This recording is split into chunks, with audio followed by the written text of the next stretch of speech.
ఓం నమో వెంకటేశాయ. ఈరోజు మార్చ్ 22, 2026 తిరుమల శ్రీవారి క్షేత్రంలో భక్తుల రద్దీ సాధారణంగా ఉంది. నేటి విశేషాలు, దర్శన సమాచారం.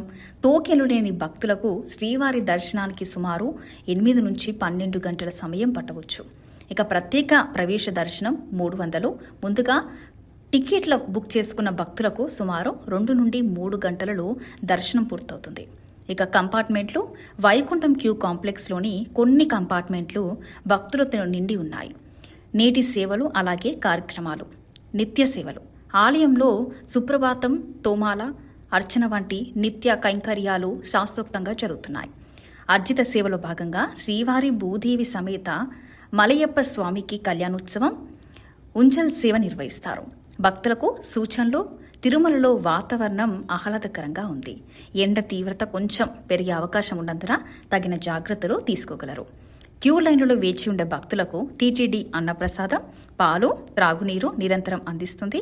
ఇక భక్తుల రద్దీని బట్టి దర్శన సమయాల్లో మార్పులు ఉండవచ్చు. మీరు ప్రయాణానికి ముందు టీటీడీ దేవస్థానం అధికారిక యాప్ లేదా వెబ్సైట్ను ఒక్కసారి చూసుకోవడం మంచిది.